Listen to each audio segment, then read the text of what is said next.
ಕುರು ಮಹಾರಾಜನ ಬಗ್ಗೆ ಒಂದು ಸಣ್ಣ ಕಥೆ. ಇದು ಭಾಗವತದಲ್ಲಿ ಬರುವಂಥ ಒಂದು ಪ್ರಸಂಗ. ಕುರು ಮಹಾರಾಜ ಯಾರು ಅಂದರೆ ಚಂದ್ರವಂಶದ ದೊರೆ. ಅವನು ಭಾಳ ಧರ್ಮಿಷ್ಠನಾಗಿದ್ದ. ರಾಮ, ಧರ್ಮರಾಜ ಇವರ ಲಿಸ್ಟಲ್ಲಿ ಅವನು ಒಬ್ಬ ಧರ್ಮ ಪರಿಪಾಲಕ. ಇವನು ಆ್ಯನ್ಸಿಸ್ಟರ್ಸ್ ಆಫ್ ಇದು ಕೃಷ್ಣ, ಧರ್ಮರಾಜ ಅವ್ರಿಗೆಲ್ಲ. ಯಾಕೆಂದರೆ ಅವರೆಲ್ಲ ಚಂದ್ರವಂಶದವರೇ ತಾನೆ. ಸೊ ಇವನು ತುಂಬ ಹಳೆಯವನು, ಚಂದ್ರವಂಶದ ರಾಜ ಇವನ ಕಾಲದಲ್ಲಿ ಒಂದು ಸಲ ನಡೆದಂಥ ಪ್ರಸಂಗ ಇದು. ಕುರು ಮಹಾರಾಜನಿಗೆ ಅನ್ನಿಸ್ತಂತೆ, ಯಾಕೋ ನಮ್ಮ ದೇಶದಲ್ಲಿ ಬರಗಾಲ ಬಂದಿದೆ ಅಂತ ಅಂದ್ಬಿಟ್ಟು ಜಮೀನಿಗೆ ಹೋಗ್ತಾನೆ. ಹೋಗ್ಬಿಟ್ಟು ನೋಡ್ತಾನೆ, ಅಲ್ಲಿ ನೇಗಿಲಿರುತ್ತೆ, ಉತ್ತೋಣ ಅಂತ, ಜಮೀನನ್ನು ಉತ್ತಿ ಬಿತ್ತಿ ಬೆಳೆಯೋಣ ಅಂತ.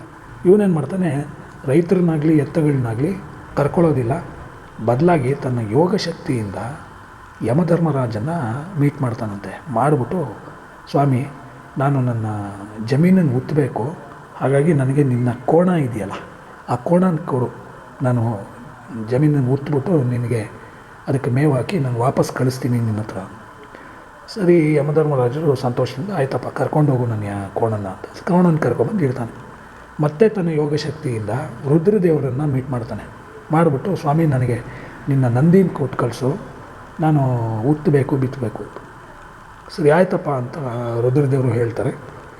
ನಂದಿನೂ ಕರ್ಕೊಂಡು ಬಂದು ಒಂದು ಕಡೆ ಯಮನ ಕೋಣ, ಇನ್ನೊಂದು ಕಡೆ ರುದ್ರದೇವರ ನಂದಿ ಎರಡನ್ನೂ ಕಟ್ಟಿ ಇವನು ನೇಗಿಲಿಂದ ನೆಲನ ಉಳಕ್ಕೆ ಶುರು ಮಾಡ್ತಾನೆ. ಸರಿ, ಪುರುಷೋತ್ತಮ ನಾರಾಯಣ ಪ್ರತ್ಯಕ್ಷ ಆಗ್ತಾನೆ. ಪ್ರತ್ಯಕ್ಷ ಆಗ್ಬಿಟ್ಟು, ಏನಯ್ಯ ಕುರು ಮಹಾರಾಜ, ಏನು ಮಾಡ್ತಾಯಿದ್ದೀಯ ನೀನು ಅಂತಂದರೆ, ನಮ್ಮ ದೇಶಕ್ಕೆ ಬರಗಾಲ ಬಂದಿದೆ ಸ್ವಾಮಿ, ಹಾಗಾಗಿ ನಾನೇ ಅದಕ್ಕೆ ಉತ್ತಿ ಬಿತ್ತಿ ಬೆಳೆಯೋಣ ಅಂತಿದ್ದೀನಿ ಅಂತ. ದೇವರು ನಕ್ಬಿಟ್ಟು ಹೇಳ್ತಾನೆ, ಅಲ್ಲಯ್ಯ, ಎಲ್ಲಿದೆಯಯ್ಯ ಬರಗಾಲ? ನಾನೇ ನೋಡ್ದಂಗೆ ನಿನ್ನ ದೇಶ ಸುಭಿಕ್ಷವಾಗಿದೆ, ಹೊಟ್ಟೆ ಬಟ್ಟೆಗೆ ಸೂರಿಗೆ ಎಲ್ಲದಕ್ಕೂ ಸಮೃದ್ಧಿಯಾಗಿದೆಯಲ್ಲೋ, ಸುಭಿಕ್ಷವಾಗಿದೆಯಲ್ಲೋ, ಇನ್ನೇನು ಬರಗಾಲನೋ, ನೀನೇನಕ್ಕೋ ಈ ಥರ ಕೆಲಸ ಮಾಡ್ತಿದ್ಯಾ ಅಂದರೆ, ಕುರು ಮಹಾರಾಜ ಹೇಳ್ತಾನೆ, ನಾನು ಹೇಳ್ತಿರೋ ಬರಗಾಲ ಯಾವುದೋ ಆಹಾರ ಧಾನ್ಯಕ್ಕೋ ಬಟ್ಟೆಗೋ ಅಥವಾ ಸೂರಿಗೋ ಅಲ್ಲ, ಧರ್ಮಕ್ಕೆ ಚ್ಯುತಿಯಾಗಿದೆ, ಧರ್ಮಕ್ಕೆ ಬರಗಾಲ ಬಂದಿದೆ. ನಮ್ಮ ದೇಶದ ಜನಗಳು ಯಾಕೋ ಧರ್ಮದ ಬಗ್ಗೆ ಆಸಕ್ತಿ ಕಳ್ಕೊತಾ ಇದ್ದಾರೆ. ಸತ್ಯ, ನ್ಯಾಯ, ಅಹಿಂಸೆ, ದೇವರಲ್ಲಿ ಭಕ್ತಿ, ಗುರುಗಳ ಬಗ್ಗೆ ಒಂದು ಗೌರವ, ಸ್ತ್ರೀಯರ ಬಗ್ಗೆ ಆಗಲಿ, ಮಕ್ಕಳ ಬಗ್ಗೆ ಆಗಲಿ, ಪ್ರಾಣಿಗಳ ಬಗ್ಗೆ ಆಗಲಿ ಒಂದು ದಯೆ, ಕರುಣೆ, ಮಾನವೀಯತೆ ಎಲ್ಲ ಯಾಕೋ ಮರೆತು ಹೋಗ್ತಾ ಇದ್ದಾರೆ. ಎಲ್ಲರೂ ಸ್ವಾರ್ಥಿಗಳಾಗ್ತಾ ಇದ್ದಾರೆ, ಧರ್ಮನ ಬಿಟ್ಟು ದೂರ ಹೋಗ್ತಾ ಇದ್ದಾರೆ, ಅಧರ್ಮದ ಕಡೆ ಎಲ್ಲ ವಾಲ್ತಾ ಇದ್ದಾರೆ, ಇಂಡಿಫರೆಂಟ್ ಆಗಿದ್ದಾರೆ, ಇಗ್ನೋರೆನ್ಸ್ ಆಗಿದ್ದಾರೆ, ಸೈಲೆಂಟ್ ಆಗೋಗಿದ್ದಾರೆ, ಸೆಲ್ಫಿಶ್ ಆಗೋಗಿದ್ದಾರೆ. ಇದೆಲ್ಲ ಅಧರ್ಮದ ಒಂದು ಕಲರ್ಸು. ಇದೆಲ್ಲ ಸೈಲೆಂಟು, ಸೆಲ್ಫಿಶು, ಇಗ್ನೋರೆನ್ಸು, ಇಂಡಿಫರೆನ್ಸು, ಈಗೇನು ನೀವುಗಳಿದ್ದೀರಲ್ಲ ಹಾಗೆ. ಅಂದರೆ ನಮ್ಮ ಹಿಂದೂ ಧರ್ಮಕ್ಕೆ ಇಷ್ಟು, ಸನಾತನ ಧರ್ಮಕ್ಕೆ ಇಷ್ಟೆಲ್ಲ ಈಗ ಪ್ರೆಸೆಂಟ್ ಡೇನಲ್ಲಿ ಏನು ಅನ್ಯಾಯ ನಡೀತಿದ್ರು ಸೈಲೆಂಟಾಗಿ ಕೂತ್ಕೊಂಡು ನಮಗೆ ಯಾಕೆ ಅಂತ ಇದೀವಲ್ಲ ನಾವೆಲ್ಲ, ದಟ್ ಈಸ್ ನಥಿಂಗ್ ಬಟ್ ಅಧರ್ಮ. ಕಲಿಯುಗ ಬಿಡಿ, ಇದು ಕಲಿಯುಗದಲ್ಲಿ ಅಧರ್ಮನೇ ಜಾಸ್ತಿ ಇದಾಗೋದು. ಇದು ಯಾವಾಗಿಂದಿದು? ತ್ರೇತಾಯುಗದ್ದು. ದ್ವಾಪರ ಬರೋದಕ್ಕೆ ಮುಂಚೆ ತ್ರೇತಕ್ಕೂ ದ್ವಾಪರಕ್ಕೂ ಮಧ್ಯದಲ್ಲಿ ಅಂತ ಅಂದ್ಕೊಳ್ಳಿ. ಅಂದರೆ ಕುರು ಮಹಾರಾಜ ಚಂದ್ರವಂಶದ ದೊರೆ. ಇವನು ಕೃಷ್ಣನಿಗೆ, ಪಾಂಡವರಿಗೆ, ಕೌರವರಿಗೆ ಇವರಿಗೆಲ್ಲ ಆನ್ಸೆಸ್ಟರ್ ಇವನು ಕುರು ಮಹಾರಾಜ.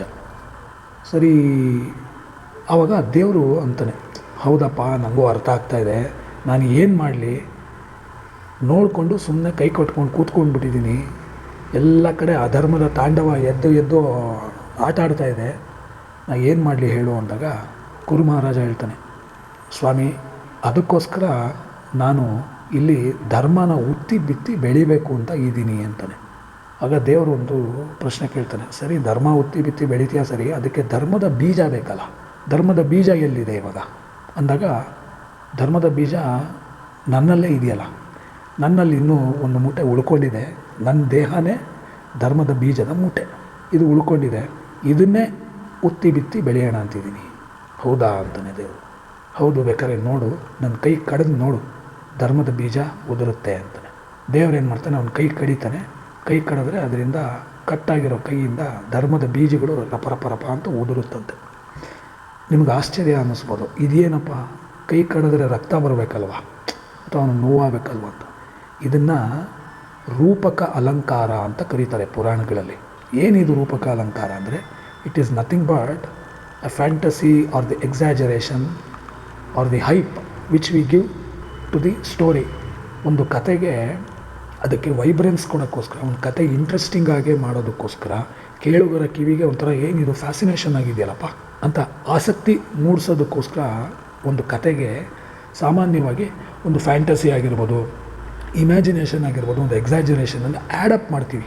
ಅಂದರೆ ಸೀಸನಿಂಗ್ ಅಂತೀವಲ್ಲ, ಇವಾಗ ನಾವೇನೋ ತಿನ್ನೋವಾಗ ಈಗ ಊಟದ ಜೊತೆ ಉಪ್ಪಿನಕಾಯಿ ಇದ್ದಂಗೆ ಅವಾಗ ಟೇಸ್ಟ್ ಇನ್ನೂ ಜಾಸ್ತಿ ಆಗುತ್ತೆ, ಊಟ ಹಿಡಿಸುತ್ತೆ, ನಮಗೆ ಹೆಚ್ಚೆಚ್ಚು ಊಟ ಮಾಡುವಂಥ ಒಂದು ಮನಸ್ಸು ಬರುತ್ತೆ ನಮಗೆ. ಆ ರೀತಿ ಈ ರೂಪಕ ಅಲಂಕಾರ ಅನ್ನೋದು ಪುರಾಣದಲ್ಲಿ ಬರುವಂಥದ್ದು.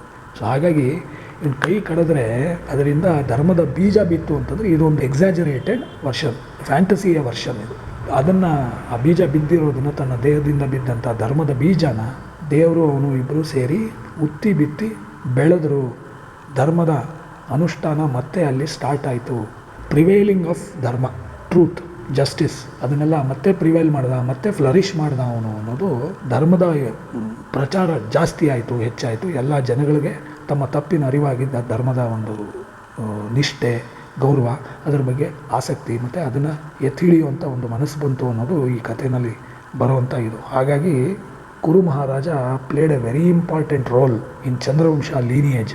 ಇವನ ಈ ಒಂದು ಧರ್ಮದ ಅನುಷ್ಠಾನದಿಂದ ಅಂದರೆ ಜನ ಜಾರೋಗ್ತಾ ಇರ್ತಾರೆ, ಅದನ್ನು ತಪ್ಪಿಸಿ ಮತ್ತೆ ಧರ್ಮದ ಹಾದಿಗೆ ಹಿಡಿಸಿದಂಥ ಮಹಾನ್ ಭಾವ ಆಗಿದ್ದರಿಂದ ಕುರು ಮಹಾರಾಜ ಇವನಿಂದಲೇ ಕುರುಕ್ಷೇತ್ರ ಅಂತ ಇವತ್ತೇನು ನಾವು ನಮ್ಮ ದೇಶದಲ್ಲಿ ಇದೆಯೋ ಕುರುಕ್ಷೇತ್ರ, ಅದಕ್ಕೆ ಹೆಸರು ಬಂದಿದ್ದು. ಅವನು ಇದ್ದಿದ್ದು ಅದೇ ಪ್ಲೇಸೇ. ಆ ಪ್ಲೇಸ್ಗೆ ಮೊದಲು ಬೇರೆ ಹೆಸರಿತ್ತು. ಇವನ ಈ ಧರ್ಮ ಅನುಷ್ಠಾನ ಮಾಡೋದ್ನಲ್ಲ, ಹಾಗಾಗಿ ಆ ಪ್ರಾಂತ್ಯಕ್ಕೆ ಕುರುಕ್ಷೇತ್ರ ಅಂತಾಯಿತು. ಆ ನಂತರ ಕುರುಕ್ಷೇತ್ರದಕ್ಕೆ ಸಂಬಂಧಪಟ್ಟಂಥ ಕೌರವರು, ಪಾಂಡವರು ಅವರೆಲ್ಲ ಈ ಕುರು ಮಹಾರಾಜನ ಫ್ಯಾಮಿಲಿನೇ ಅವರೆಲ್ಲ. ಪಾಂಡವರು ಕೌರವರೇ, ಏಕೆಂದರೆ ಪಾಂಡವರಾಜ ಧೃತರಾಷ್ಟ್ರ ಇಬ್ಬರು ಬ್ರದರ್ಸೇ ತಾನೆ, ಇಬ್ಬರು ಕೌರವರೇ ಅಂತ ಅನ್ನಿಸ್ಕೋತಾರೆ. ಆದರೆ ಪಾಂಡುರಾಜನ ಮಕ್ಕಳಾಗಿರೋದ್ರಿಂದ ಅವರಿಗೆ ಪಾಂಡವರು ಅಂತ ಡಿಫ್ರೆನ್ಷಿಯೇಟ್ ಮಾಡೋಕ್ಕೋಸ್ಕರ ಅವರು ಪಾಂಡವರು, ಇವರು ಕೌರವರು ಅಂತ. ಸೊ ಹೀಗೆ ಧರ್ಮನ ಮತ್ತೆ ಮರುಪ್ರತಿಷ್ಠಾಪನೆ ಮಾಡಿದಂತಹ ಕುರು ಮಹಾರಾಜನ ಕಥೆ ಇದು. ಅದ್ಭುತ.